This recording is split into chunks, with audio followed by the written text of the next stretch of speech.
Hello guys, welcome back to my channel.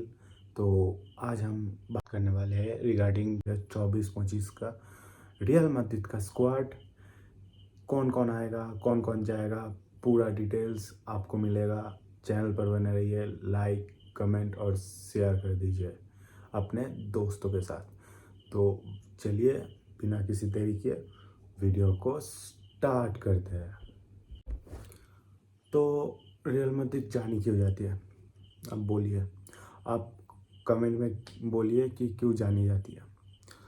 मैं बोलूँ, 14 इस UCL, 36 La Liga, super Copa del Rey, cup world cup, 3 पीट, 6 पीट, नहीं सॉरी 5 बार लगातार 5 पीट, सुपर यूरोपा 2, शायद यूरोपा भी 2 है। तो हाँ, इन कारणों से हम जाते हैं। Real Madrid means trophies, Real Madrid means एक गुड प्लेयर को बेटर बनाना, बेटर प्लेयर को बेस्ट बनाना और बेस्ट प्लेयर को टॉप बनाना, ग्रेटेस्ट ऑफ ऑल टाइम बनाना, गोट बनाना। जैसे रिसेंटली क्रिस्टियानो, और क्रिस्टियानो के साथ मैं तो पर्सनली सोचता हूँ कि क्रिस्टियानो के साथ वो जो एरा था उनमें 11 प्लेयर ही गोट है, अपने अपने जगह पे गोट है। Defensively, midfield, goalkeeping, Casillas goalkeeping number 1 Casillas था उस समय। उसके बाद अटैक तो छोड़ ही दो। तो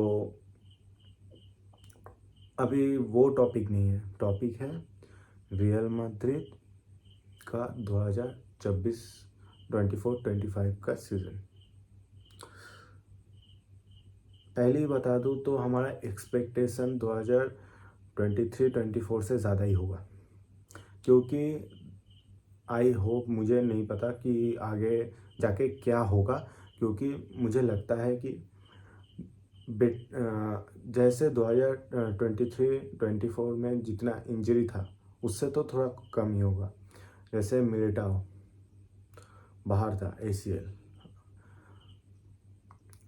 अलावा अभी तक बाहर है ACL, ACL नहीं, चोट की वजह से बाहर है। अच्छा, कोर्तुआ ACL, और ना जाने विनीसियस 2 महीने के लिए बाहर। पहले 11 में से 5-6 बंदे बाहर थे एक समय। हमें हमारी सेकंड टीम लेके खेलना पड़ा था। तो हमें पता है कि नेक्स्ट सीज़न तो बेटर ही होगा, और जानते हैं फिर कौन कौन जाने वाला है, कौन कौन आने वाला है। मुझे पता है कि आप जानना चाहते हैं कि कौन कौन आने वाला है, मगर वो आखिर में होगा। पहले कौन कौन जाने वाला है। जाने वालों में से पहला नाम मैं भी जोसेलू, बहुत अच्छा सीज़न गया। मैंने कभी सपने में भी नहीं सोचा था कि सेमीफाइनल में बायर्न के खिलाफ रियल मैड्रिड में सैंटियागो बर्नाब्यू पे जोसेलू 85 मिनट के बाद 2 गोल करेगा और रियल मैड्रिड को फाइनल में पहुंचाएगा। ये मैंने कभी नहीं सोचा था, मगर जोसेलू बहुत अच्छा सीज़न गया है। गोल्स प्लस असिस्ट बहुत अच्छा गया है। लोन डील था हमारे लिए। इस सीज़न के बाद शायद से चला जाएगा। तो पर्सनली ठीक है, हमारे पास अटैक में कम नहीं होगा। अटैक 2-3 प्लेयर आने ही वाला है अटैक में।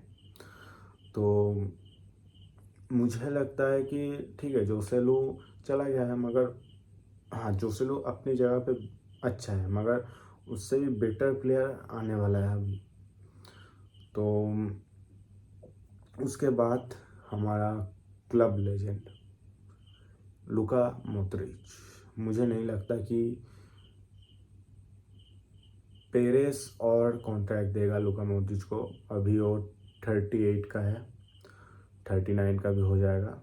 मुझे नहीं लगता टोनी क्रूज 1 साल और रुकेगा, मगर लूका मॉड्रिच नहीं होगा, लूका मॉड्रिच चला जाएगा। ये जब मैं बोल रहा हूँ उतना अच्छा नहीं लग रहा मुझे। मैंने देखा है ये वो एरा जब टॉटनहम से आया था लूका मॉड्रिच, फेल साइनिंग बोला था सबने रियल मैड्रिड का, मगर अभी वो मिडफील्ड में ग्रेटेस्ट ऑफ ऑल टाइम। मैं इनिएस्टा जहाँ पे है करीब करीब वहीं पे रखूँगा मैं मॉड्रिच को, क्योंकि उसका 5 यूसीएल भाई, बार्सिलोना और काफ़ी सारे क्लब है तो उनका तो कुल बार्सिलोना का 5 है, जुवेंटस का शायद 2 है, डॉर्टमुंड का भी 1 है। तो क्या बोलोगे, बहुत सारे क्लब से ज़्यादा यूसीएल उसने उखाड़ लिया है 12-13 सालों में। तो ऑब्वियसली मिडफील्ड में classic Modric greatest of all time होगा। रियल मैड्रिड के क्लब मेंबर्स बोल रहे हैं कि जितना बड़ा से बड़ा फेयरवेल होगा उतना बड़ा ही देंगे मॉड्रिच को, मगर हाँ सैड न्यूज़ कि नहीं रुकेगा। और फिर तीसरे नंबर पे नाचो, सबसे वफादार रियल मैड्रिड का, 11 साल की उम्र में आया था रियल मैड्रिड, तब से अभी 34 हुआ है, मतलब कितना 23 साल सर्व किया एज अ सेकेंडरी डिफेंस। सोचो कितना सैक्रिफाइस किया सेकेंडरी डिफेंस, मतलब समझ रहे हो। नाचो कैपेबल था किसी भी क्लब में पहले 11 में डिफेंस लाइन में खेलने के लिए, साइड बैक के लिए खेलने के लिए, मगर उसने रियल मैड्रिड के लिए सैक्रिफाइस किया अपना करियर। तो हाँ, अभी उसका एक लास्ट ड्रीम था कि एज आ रियल मैड्रिड कैप्टन वो खेले, तो इस साल वो फुलफिल हो गया और उसने अनाउंस भी कर दिया इस साल के बाद वो नहीं रुकेगा। और मुझे नहीं लगता कि यूरोप के किसी क्लब में वो जाएगा, क्योंकि वो रियल मैड्रिड के खिलाफ कभी नहीं खेल पाएगा, शायद से सऊदी या MLS चला जाएगा। तो ये तीनों तो चला जाएगा, उसके बाद कौन आएगा। अब आते हैं कौन आएगा। पहले 17 साल का ब्राज़ील का प्लेयर एंड्रिक, बहुत नाम सुना है, बहुत देखा है, थोड़ा मोड़ा, बहुत नहीं थोड़ा मोड़ा उसका खेल देखा है। तो मुझे लगता है कि फेल साइनिंग तो नहीं होगा।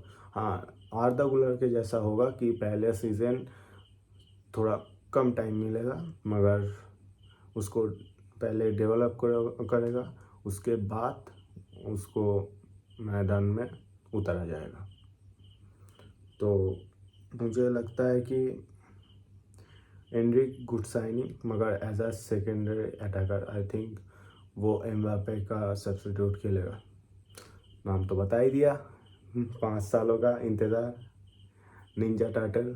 अब उस पे आते हैं फाइनली PSG को छोड़ के, सास ससुर या सास भाभी कुछ भी बोलो, वो ड्रामा छोड़ के फाइनली एम्बापे मैड्रिड आ रहा है। इससे खुशी के बाद शायद मैड्रिड फैन के लिए कुछ भी नहीं होगा। कितना किलसा है भाई, कितना किलसा है, एक साल 2022 तो लगा था, मुझे पर्सनली लगा था कि आ ही गया, मगर फिर वो जो आखिरी मिनट किया था उससे मैं बहुत किलसा था। मैंने उस समय सोचा था कि नहीं चाहिए भाई, ऐसा प्लेयर नहीं चाहिए, इतना ही को इतना पैसे का इतना पैसा रखेगा कहाँ। 2 साल बर्बाद किया। इस साल फाइनल में अगर फाइनल जीत जाता है रियल मैड्रिड, तो सोचो क्या क्या उसने खोया। As a top scorer I think Real Madrid में आता तो बैलन डोर भी जीत सकता था इस साल, टॉप स्कोरर भी हो सकता था, UCL भी उखाड़ सकता था, ला लीगा तो उखाड़ ही लेता अगर आता तो 2022 में। तो 2 साल बोलने में 2 साल क्या है, मगर एम्बापे सोच रहा होगा कि हाँ 2 साल बहुत कुछ खो लिया, सिर्फ पैसा ही मिला मुझे और कुछ नहीं मिला। फैंस PSG अल्ट्रास को मैं बोलता ही नहीं वो फ़ैन है, गाली देने का मन करता है उनको। फैंस वैसे होते हैं कि अपने प्लेयर को थोड़ा सा रिस्पेक्ट दे, अगर चला भी जाए तो।